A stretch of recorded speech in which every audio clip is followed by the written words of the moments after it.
इधर अल्ताफ अकबर का पाला एक हिंदू अफीसर से पड़ गया। उसने अल्ताफ अकबर से कुछ तलब किया। साफ जाहिर था कि वो उससे कागजात तलब कर रहा था। अल्ताफ अकबर यूं ही जेबों में हाथ डालकर टटोलने लगा। वो जानबूझकर देर लगा रहा था क्योंकि उसके पास कागजात नहीं थे। इतने में सजावल खान ने बुलंद आवाज में कहा, सर ये रकी मिशन है, हमारे कागजात। शट अप, हिंदू अफीसर ने गर्जदार आवाज में सजावल को खामोश करा दिया। तुम बहुत बकबक करते हो, तुम भी अपने कागज दिखाओ।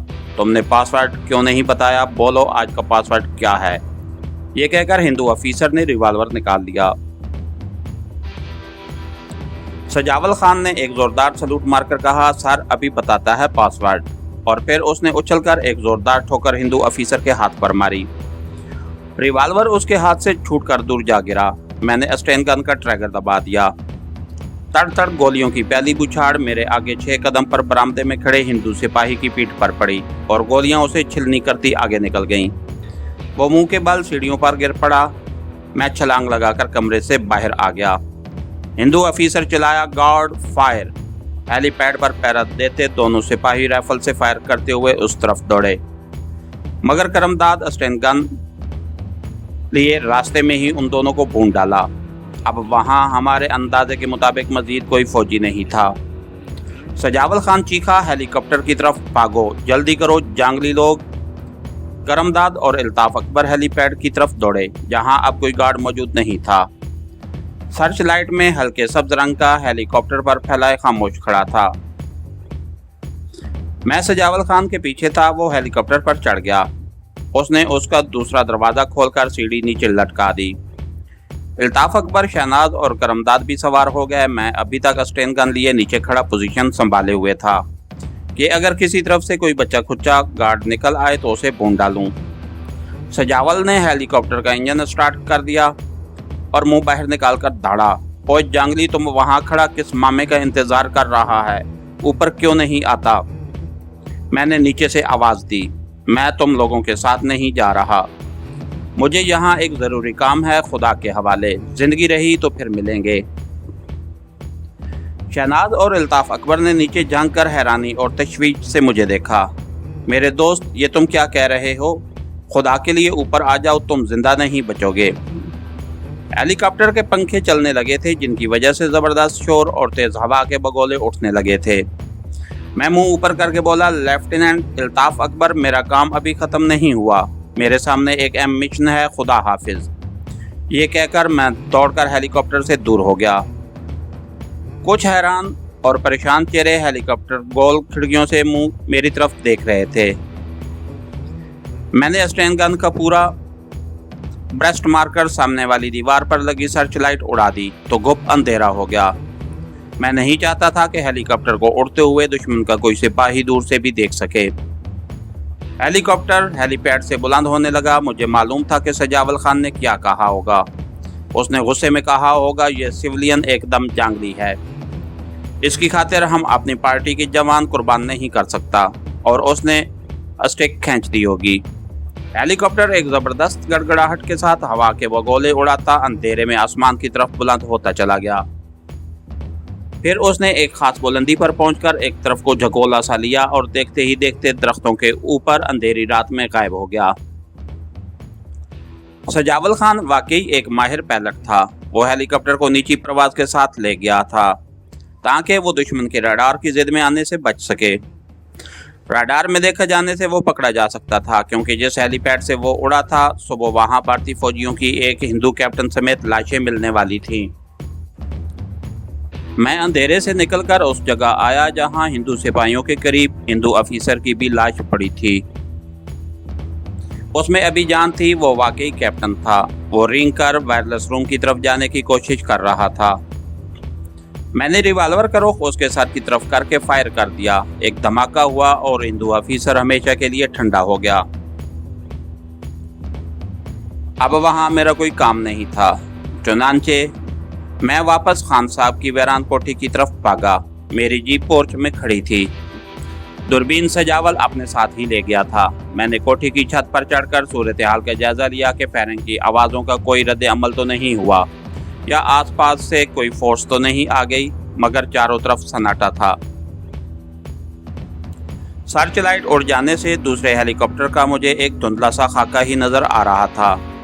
मुझे अब वहाँ से दिन निकलने से पहले पहले निकल जाना था, क्योंकि सुबह नई गार्ड के आते ही कोहराम मचने वाला था और इंडियन मिलिट्री पुलिस ने इर्द गिर्द के सारे इलाके को घेरे में ले लेना था। मुझे इस बात का बेहद सुकून था कि मैंने शहनाज को एक जांबाज और तजर्बाकार पाक फौज के जवान के हवाले किया है, जो उसे अपने दूसरे साथियों के हमरा जान पर खेलकर भी दुश्मन की सरहदों से निकाल ले जाएगा। अब मैं अपने नए मिशन की तकमील के लिए बिल्कुल आज़ाद था। मैंने घड़ी देखी, रात के 2:30 बज रहे थे। मैंने पहला काम यह किया कि जेब से एमुनीशन निकालकर स्टेन गन लोड की, रिवाल्वर में नई गोलियां डाली, फिर शेप बनाई, गौसल किया, दांत साफ किए, दरबारा सिंह भारतीय हवलदार की वर्दी साफ करके जेब-ए-तन की, सर पर टोपी जमाई, किचन में जाकर चाय का एक मग बनाया और बिस्कुट के साथ चाय की चुस्कियां लेने लगा। अचानक मुझे शहनाज याद आ गई। कुछ देर पहले वो इसी किचन में मौजूद थी और हम सब के लिए चाय तैयार कर रही थी। मेरी आंखों में उसकी उदास उदास शक्ल घूम गई।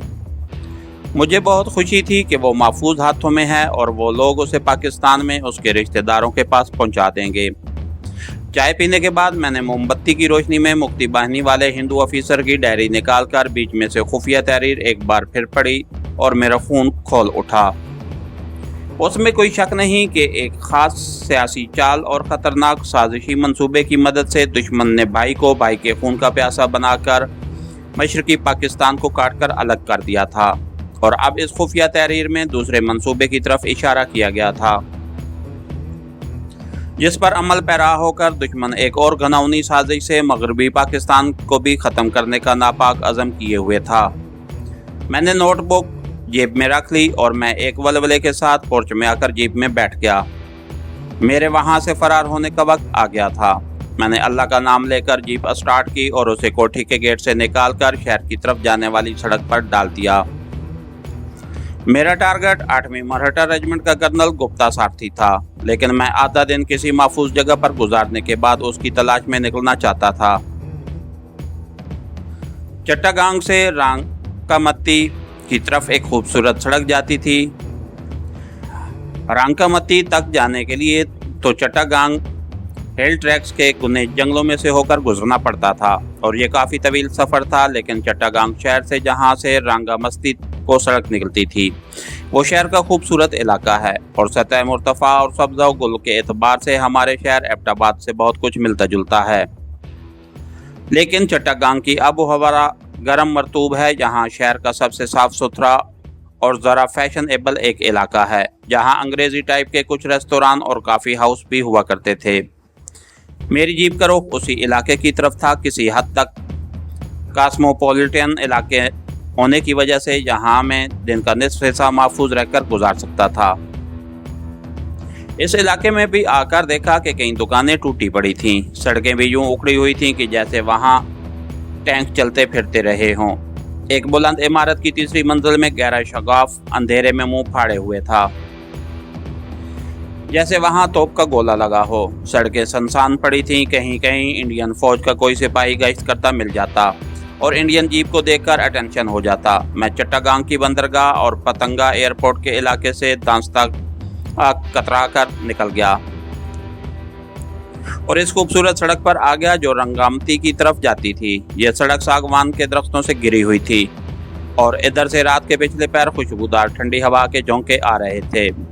फितरत अपनी सहर तराजियों के साथ हमेशा शगुफ्ता और जवान रहती है। जंग के धमाके हों या अमन का सुकून हो, उसका सूरज आबोताब के साथ तलू होता है और नसीम सहरी के अत्र बेज झोंके उसी रहनाई के साथ अटकेलियां करते हैं। हमें कुदरत से सबक हासिल करना चाहिए। मैंने जीप सड़क से उतारकर दरख्तों के पीछे एक जगह खड़ी कर दी। मुझे दिन निकलने का इंतजार था। वक्त रिंग रिंग कर गुजरता महसूस हो रहा था। मैं भारतीय इंटेलिजेंस के पाकिस्तान दुश्मन मिशन के बारे में सोच रहा था कि इस खुफिया साजिश की नौयत क्या है। क्या ये मगरबी पाकिस्तान में सूबों की अलहदगी के सिलसिले में कोई नापाक मुहिम होगी? क्या भारत कोई ऐसा खुफिया हथियार बना रहा है जिसकी मदद से वो पाकिस्तान पर हमला करके उसे ख़त्म कर देना चाहता है? मेरी समझ में कुछ नहीं आ रहा था, लेकिन डायरी की खुफिया तहरीर बता रही थी कि ये कोई बहुत ही खतरनाक किस्म की मुहिम है। भारतीय हुकूमत अपनी मिलिट्री इंटेलिजेंस की मदद से इस मंसूबे पर अमल शुरू कर चुकी है। एक सवाल बार बार मेरे दिमाग में बेदार हो रहा था कि जब कर्नल गुप्ता सारथी मुझसे ढाका हाई कमांड की खुफिया मिलिट्री फाइल के बारे में इस्तिफसार करेगा तो मैं क्या जवाब दूंगा। मुझे मुक्ति बाहिनी वाले असली जासूस की जीप में से इस किस्म की कोई फाइल नहीं मिली थी। इसका मतलब था कि वो फाइल मिली थी, उसका मतलब था कि वो फाइल अपने साथ नहीं लाया था, या हो सकता है कि वो फाइल हासिल करने के लिए ढाका जा रहा हो। बहरहाल मैंने एक जवाब ज़हन में तैयार कर लिया। दिन की रोशनी हुई तो मैं जीप लेकर बड़े बाजार में आ गया, जहाँ नुक्कड़ पर एक अंग्रेजी तर्ज का होटल था। मैंने इस होटल में ये कहकर एक बेडरूम वाला कमरा किराए पर ले लिया कि मैं ढाका से यहाँ एक ज़रूरी फ़ौजी कॉन्फ्रेंस में शिरकत के लिए आया हूँ और आज़ादी के साथ होटल में रहना चाहता हूँ। मेरे पास सामान वगैरह कुछ नहीं था। वहाँ एक स्टोर से मैंने ब्रीफकेस ज़रूर ख़रीद कर साथ रख लिया था। इस ब्रीफकेस में मैंने मुक्ति बाहिनी के खुफिया अफीसर वाली डायरी और कुछ सफ़ेद कागजात और कलम भी रख लिया था। दिन के 9 बजे तक मैं होटल के कमरे में ही रहा। वहीं मैंने नाश्ता किया, फिर जीप लेकर भारतीय फ़ौज की ईस्टर्न कमांड की तरफ रवाना हो गया। ये ऑफिस एक बहुत बड़ी इमारत में था। यहाँ एक लांसनायक से मैंने 8वीं मराठा रेजिमेंट के हेडक्वार्टर का एड्रेस लिया और उसे बताया कि मैं खलना सेक्टर से आ रहा हूँ। 8वीं मराठा रेजिमेंट का कमांड ऑफिस बंदरगाह के अकब में एक पुरानी विक्टोरिया तर्ज की इमारत में था। मैंने गार्ड रूम में रिपोर्ट की और कहा कि मुझे कर्नल गुप्ता सारथी से मिलना है।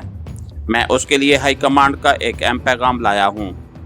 गार्ड ऑफिसर ने मुझसे पूछा कि मेरा नाम क्या है, क्या कर्नल सारथी अपने ऑफिस में है। मैंने पूछा। वो अभी अभी ऑफिस आए हैं, मगर वो सुबह के वक्त किसी से नहीं मिला करते।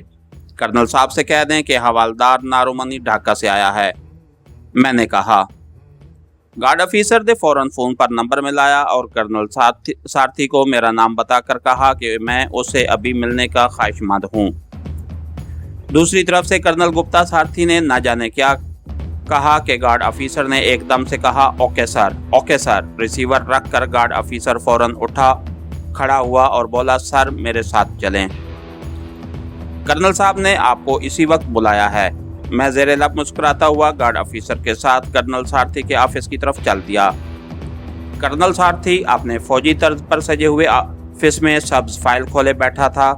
उसमें कुछ लिख रहा था। वो सांवले रंग का चौड़े शानों वाला मराठा था, जिसकी उम्र 40 के करीब होगी। आंखों पर सुनहरे फ्रेम वाली ऐनक और वो फुल वर्दी में था। मैंने अंदर कदम रखते ही सलूट मारा और कहा, हवालदार नारोमनी हाजिर है सर। कर्नल गुप्ता ने चेहरा ऊपर उठाए बगैर गार्ड ऑफिसर से वापस चले जाने को कहा और दोबारा फाइल पर कुछ लिखने में मसरूफ हो गया। जब गार्ड ऑफिसर कमरे से बाहर चला गया तो कर्नल गुप्ता ने फाइल बंद करके चश्मा उतारकर मुझे गौर से देखा और बैठने का इशारा किया।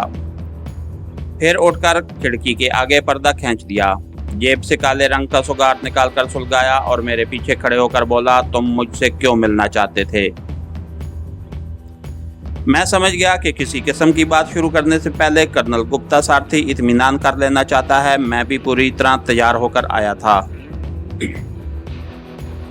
इसलिए बड़े सुकून और इत्मीनान के साथ और एतमाद जासूसों की तरह कहा, मेरा पूरा नाम पाम आयल नारोमनी है। कर्नल गुप्ता ने कोई जवाब न दिया। खामोशी से बावकार अंदाज में वापस कुर्सी पर बैठ गया, सिगार का कश लगाया, फिर दराज खोलकर उसके अंदर से बिल्कुल उसी किस्म की एक डायरी निकाली जैसी डायरी मेरे पास थी और जिसके अंदर खुफिया अंग्रेजी तहरीर थी। उस डायरी को भी ताला लगा हुआ था। डायरी को उसने मेज पर अपने सामने रख लिया और मेरी तरफ देखकर बोला, क्या तुम्हारे पास ऐसी डायरी है। मैंने ब्रीफ केस में से डायरी निकालकर उसके सामने रख दी। उसने डायरी के बीच के सफ़ात खोलकर अंग्रेजी की खुफिया तहरीर पढ़ी और उसे बंद करके मुझे वापस दे दिया और मुझसे पहली बार हाथ मिलाकर वो ज़रा सा मुस्कुराया। हवालदार नारोमनी, तुमसे मिलकर खुशी हुई। आज से यही तुम्हारा नाम होगा। उसने घंटी बजाकर उर्दुली को काफ़ी लाने के लिए कहा। उर्दुली चला गया तो कर्नल खामोशी से सुगार पीते हुए फाइल पर कुछ लिखने लगा। जब तक काफ़ी आई उसने मुझसे कोई बात नहीं की। बड़ा तजर्बाकार और गहरा आदमी था। मैं भी बेताबी का इंतजार नहीं कर रहा था। काफ़ी पीते हुए वो चट्टागांग के खुशगवार मौसम की बातें करता रहा। उसने मुझे भी सुगार पेश किया, जिसे मैंने शुक्रिया के साथ कबूल कर दिया। सगार तरचनापली का था और बेहद खुशबूदार था। मेरा ख्याल है हमें कुछ देर के लिए खुली हवा में चलकर टहलना चाहिए, कर्नल ने कहा। क्यों नहीं, मैंने मुस्कुराकर जवाब दिया। हम ऑफिस से निकलकर पिछवाड़े के वैरान बाग में पहुंच गए, जहां सुनहरी धूप नारियल और सनेल के दरख्तों में से छन छन कर आ रही थी। हमारे इर्द गिर्द दूर दूर तक कोई जीरू नहीं था। कर्नल गुप्ता ने दरख्तों और फूलों की बातें करते करते अचानक सवाल कर दिया, ढाका में पाकिस्तानी हाई कमांड से मिलिट्री इंटेलिजेंस की फाइल लाए हो? पाकिस्तानी कमांड के तमाम ऑफिस सील कर दिए गए हैं और वहां जाट रेजिमेंट का कब्जा है। आपसे यही मशवरा करने आया हूं। हमारी जाट रेजिमेंट के कमांडर ने पाकिस्तानी रिकॉर्ड सील करने में बड़ी तेजी दिखाई है। वैसे मैं सीक्रेट ऑपरेशन के मतलूबा फाइल रिकॉर्ड रूम से चुरा कर ला सकता हूं। कर्नल रुक गया, फिर सुगार का गहरा कश लगाकर धुआं आहिस्ता आहिस्ता छोड़ते हुए बोला, हमारी फौज को यकीन नहीं था कि पाकिस्तानी फौज हथियार डाल देगी। जाट रेजिमेंट ने घबराहट में ऐसा किया है। खैर कोई बात नहीं, मैं अपने जराये से वो फाइल मंगवा लूंगा। तुम्हें एक दूसरे मिशन पर जाना होगा। ये बताओ कि तुम यहाँ किस जगह ठहरे हुए हो? मैंने एक अयार जासूस का किरदार अदा करते हुए कहा। सॉरी कर्नल गुप्ता, मुझे ये बताने की इजाज़त नहीं। मैं कर्नल पर ज़्यादा से ज़्यादा असर डालना चाहता था।